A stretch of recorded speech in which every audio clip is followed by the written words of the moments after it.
araarri wayin jiru viidiyoon inni dalagee qeebalu hin jiru. Miiliyeena tokko investi godhuu qaba miskiina irratti xumuree jira waamicha kiyya ijoollee biyya arabaatiif. Yoo kan isin hooleeyyiidha. Hooleeyyummaa keenya san fudhannee mana galleeteen. Yoo gadaan riisturaantii miiliyeena tokko miskiina irratti gadi hin naqin dhiifamni tokko hin jiru. Kingi Kamal Abdallah tulitti sitti labse jedhan. Anatu hujii isa godhata waan dalagu dhiise. Gadaan asitti kufee jira baay'ee. Already kufeera amma asitti. Garee kuffisee garee nyaate garee keessaan baane Oromoon taane kufee jira. Oromoo ni diigee akka ol komannu nu godhe. Yeroo jalqabaatiif abbaa qabeenyaa gara miidiyaatiin dhufee tokkummaa Oromoo diigee fi gandummaadhaan asirratti maallaqa namarra dhangalaase isaa agarre. Tokko naa qabadhu lammaffaa waan kaleef irratti siruuf.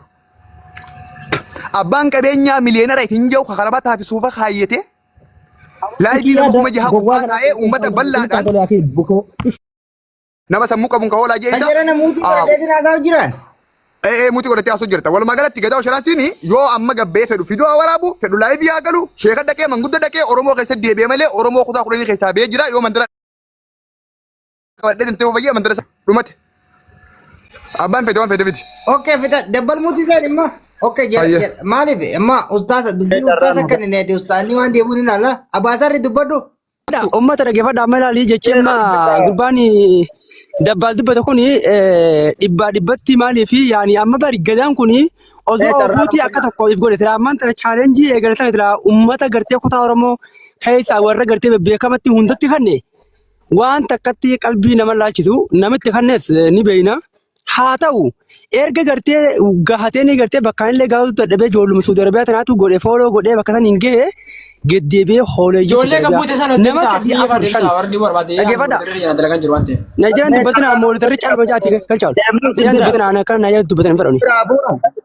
Naajiraan dubbatina dhaggeeffadha akhi dhaggeeffadha waan kana waan takka waan inni sirriitti himuu barbaadu yoo akka Saudi Arabiyaatti gartee waan jira qabdan deemaa jiin caalaa rakkoon qabu.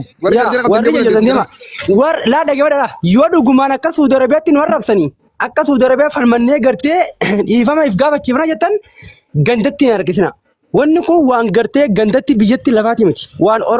Waan kutaa Oromoo keessaati miti. Waan gartee kutaa biyya Arabaa keessaati. Akka Saudiitti falmanneeti akka inni dhiifama nu gaafatee gartee kabajaa nu kan nutti gaafannoo jettan miira gandummaa keessaa ba'a miira gartee biyya keessa jirtaniitiin hooleeyyii Saudi Arabiyaa jirtan jee nu arrabse akkasi gabbaatii falmadha. Gadaan dhibbatti yeroo jalqabaa Oromoo jee dhufeeti deebi'ee gandatti gale. Ganda galee jira. Chaalenjiin kana irratti ganda rakkanne deebi'ee gartee ammaatti dhiibbaa gartee ijoollee Saudi Arabiyaadhaa parsantii 90 ijoollee Saudi Arabiyaatu fooloo godhe dhibbatti irra jala mura. Fooloo irraa kaafachuu ni dandeenya. Garuu ammoo ilma Oromootiin nu balleessaa jira. Maaliif nu balleessaa jennee gabbaanee gaafachuu jira. Arraba malatti arraba gartee qaanyii arraba gartee haadhaa abbaa gosaa gandaa dhiifneet akka ilma Oromoo tokkotti gabbaanee dhiifama akka inni dhiifama nu gaafatu lafaa jira. Gebbee dhiifama nu gaafachuu baatu baannaan ammoo akka ijoollee Saudi Arabiyaatti guruppii takka guruppii humna qabdu lafaa qabna qopheeffannee qabna tiktaak isaa dhabama goonaa jechuudha. Dhabama goona. Kunoo sa'a 24 keetti kaniifi namni tokko namni dhuunfaa paaworii qabu gebbee arrabse paaworii namni arrabseen sanii bahachuu dadhabee isa san jalaan gartee ijoollee Saudi Arabiyaa guutuu arrabsee jechuudha. Isin galee maaliif nu arrabse maaliif gartee gebbee ijoollee sheekota gargaartu ijoollee gartee ulumaayii gargaartu ijoollee kabajaati ijoollee hattee sharmuuxee hin jiraanne ifi gartee biyyinni kaayite jiru biyya sharmuuxummaa san keessa taa'ee ijoollee Saudi Arabiyaa ijoollee dafqaan bahara gubbaa karaa dooniitiin biyyaa baatee gartee ka xayyaaraan biyyaan bahin dooniidhaan biyyaa baatee dhufte walitti qabee arrabse gadaan ammatti ifi iftikke aboo namatiin dubbatana yaa akhi uummanni maal ta'e akhi wallahi jawwaala kana wajjin isin darba wallahi billahi. Waa saayoo jira isin dura haasa'e si dhageenya. Uummanni kam ta'e yaa namatiin dubbatana hayi. Bona jira uskaate abura kullu keessa jira sabona. Abura kullu keessa jira obsi. Dabbaan nama laali nama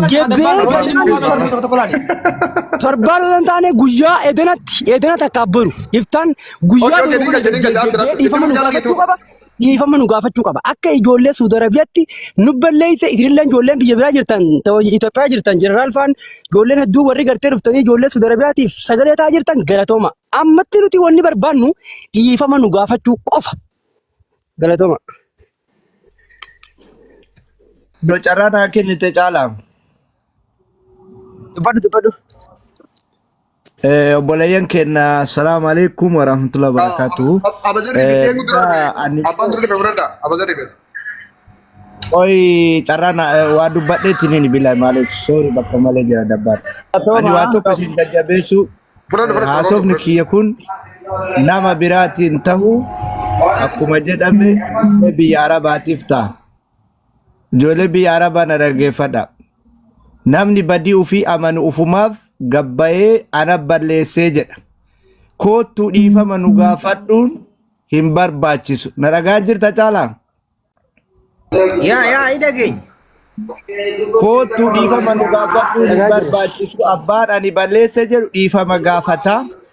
Ani immoo arraba inni hooleyyii biyya Arabaa jedhe san viidiyoo qofa dalagee dhiifama wanni godhamu hin jiru.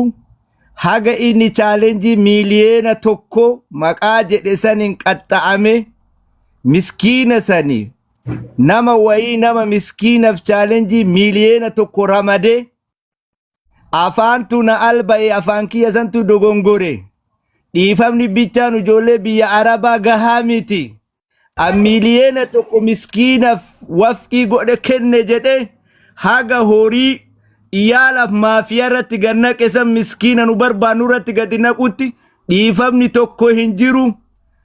Ijoolleen biyya biraa waan feete haa taatu ijoolleen biyya Arabaa gadi baatanii namicha kana xireeffatamuu akka inni qabu godhaan.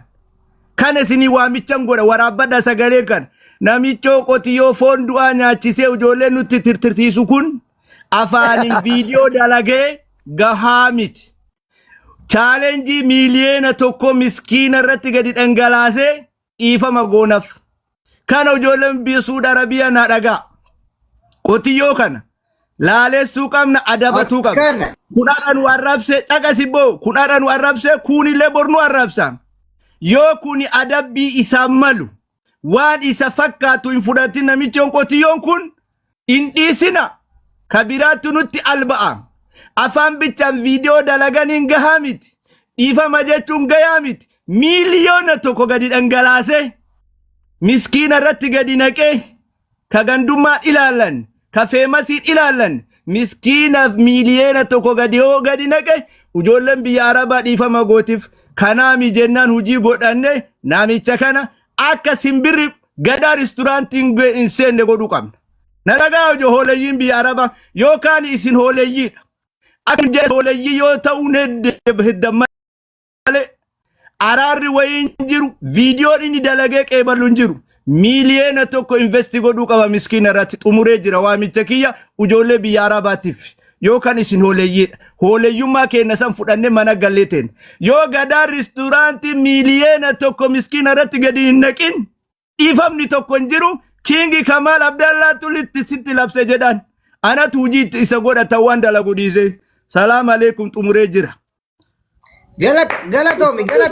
Galatoomi. Laal biyya Arabaa teessee waa'ee namicha kanaa dura dhaabbachuun akka Kamal Abdallaa kana yoo ta'in waa'ee namicha kanaatiif hin deeggaraa waa'ee namicha kanaatiin sappoorti godhaan no ever hin jiru.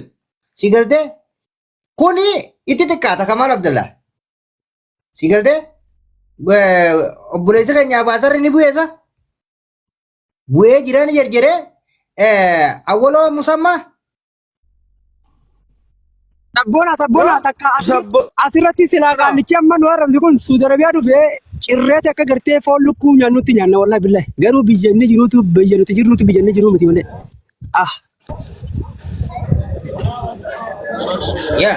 Sabboona. Wayye. Akka kootti immoo yoo dhiifamni godhameef dhiifamaan dhumuu wayyuu nama jedhu dhiifamaan dhumuu isaa wayyuu dhiifaman immoo.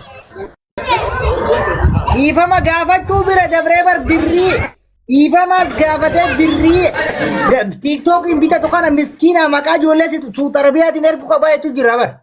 Maqaa ijoollee Suudi Arabiyaatii fi maqaa ijoollee biyya Arabaati. Si galtee?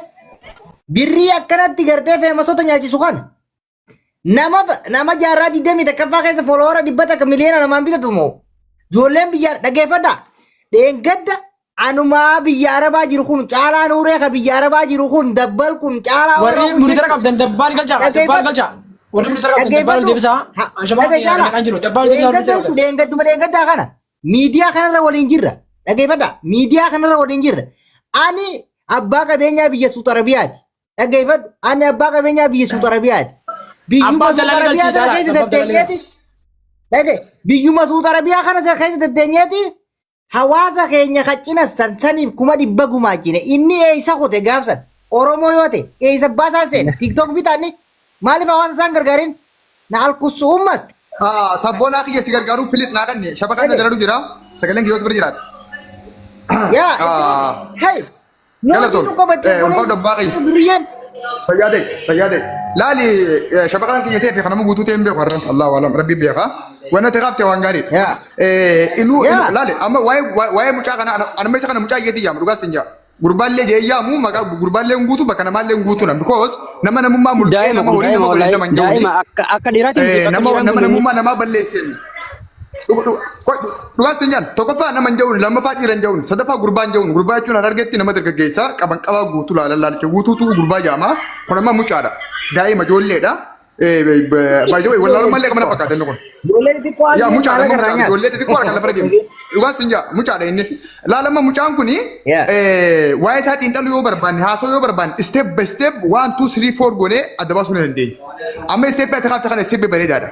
Bajammaraa gizee qabeenya maalat minaamin qabeenyi isaa kun tokkoffaa eessaa dhufe maddi galii isaa maali qabeenya qabu kana eessatti baasee Oromoodhaan gargaare maal godhee dhangatti ever time everyone uumaan jiran faadiino qullaadha sittis tokkoffaa madda galii isaa tumbee lammaffaa qabeenyuma isaa kanaahu tiktaak irra barre fooloodhaan barre malee rakkataa fi masgidaan quraana rabbiitiin hin barre. Aysamma qabeenya nama gadaa jaamu isaa masgida jaaru isaa